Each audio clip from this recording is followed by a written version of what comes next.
She previously served as a Middle East analyst for the CIA and also served as acting Assistant Secretary of Defense for International Security Affairs, where she oversaw Middle East policy among other regions. This is your wheelhouse. What are you hoping to learn at the White House today?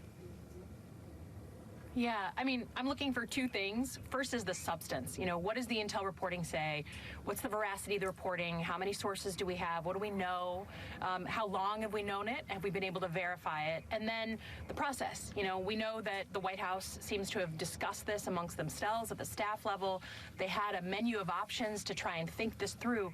Did it go to the president? When did it go to the president? And in particular, the thing I'm interested in is, you know, the president has had 5 phone calls with Vladimir Putin between March 30th and now, including where he invited them to, you know, suggested that they be invited to come into the G7. What did the president know and not know as he's trying to warm up that relationship with Putin and invite him in? Were American forces being targeted while he's trying to cozy up to Putin?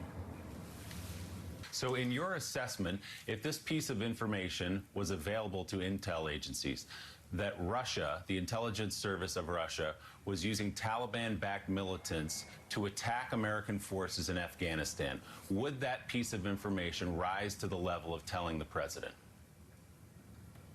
Sure. I mean, I think, listen, you have to check this stuff out, and you have to, like, look at the body of intelligence. But if they're having a debate about it and the NSC is getting a piece of finished intelligence, you know, a report from the CIA, that means the CIA has done their own internal vetting. They've looked at this and they're putting it forward. You know, I worked at the NSC under Bush and then under Obama. If we got a report like that, at a minimum, you would have a note, a memo slapped on top by the National Security Advisor saying, Mr. President, we're looking into this, but I wanted to make you aware. Here's what we're doing to follow up, and here's when I'm going to get back to you on it. And in the meantime, let's just think through our options with Russia right now, just until we confirm what we're looking at here. And the fact that that didn't happen, that it wasn't flagged in that kind of a way, just really raises my eyebrows, certainly. And, you know, I can't imagine that a report like this is going to the White House without it also being in the presidential daily brief. That's something I wrote as a CIA analyst. I briefed to multiple presidents in the Oval Office. And with something like this, if there's a body of intelligence, that would go directly to the president, even if his staff didn't feel like they needed to flag it.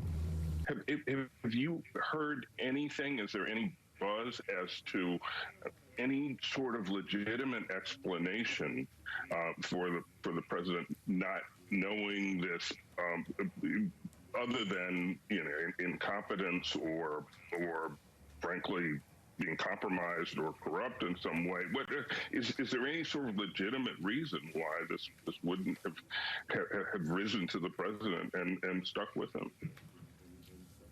Well, I mean, I'm just reading the statements that are coming out from my peers who were briefed yesterday, and now I'm going in to be briefed this morning, and a lot of them have reflected on, you know, we weren't sure the intelligence was good, and apparently one of the intelligence agencies dissented and didn't like the intelligence that they were seeing.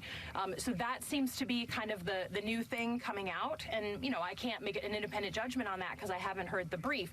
What I do know is that because of intelligence problems we've had in the past, intelligence agencies have a way to make clear their dissent. If there's a piece that's going to the president by the CIA and the DIA doesn't agree with it, they can write a dissent. I used to write some of these at the bottom of the piece and say, Mr. President, the Defense Intelligence Agency doesn't support the top lines of this piece. We've had an internal debate and we don't support it. That was after the failures in Iraq, the WMD in you know, Saddam Hussein. We made those changes. So I'm glad to hear that I think the Director of National Intelligence is going to be in the room today, because there is a procedure to talk to the president when there's dissenting views. But that seems to be the kind of new thing I hear coming out from my colleagues. Can you just totally clarify for us whether the fact that some people had a different view on this intelligence would mean that it wouldn't make it to the president's actual desk or be flagged up for him? I mean, how common is it that there might be dissenting views, just to clarify that? Yeah, I think it depends on the body of intelligence. If you have just a single report, a few reports, and there's one of the agencies is saying, you know what, we don't think that this is serious, then I can see it being kept from the president. But the problem is, from what I've been hearing, and I want to wait until I get the brief. From what I've been hearing, multiple pieces of finished intelligence. So an analytic piece was written with multiple pieces of information. The CIA can't just write something for the president that has a single weak source. It's something that they vet themselves internally. So if a piece like that was written and there's a dissenting view, there is a way that we established for agencies to express that to the president. But the bottom line here is that this intelligence was that the Russians could be putting a bounty on American soldiers. When it's something that important, certainly under Bush, I worked under President Bush, I worked under President Obama, that piece would have gone to the president, and if there was a dissent, it would have been flagged for him, there would have been a note, and the National Security Advisor would help him work through it and just flag it and say, Mr. President, we're trying to understand what's happening here. And so the idea that he wasn't told or he didn't know is really hard. Either he got it and he's not remembering or saying, or the staff didn't provide it to him, and both feel like a problem.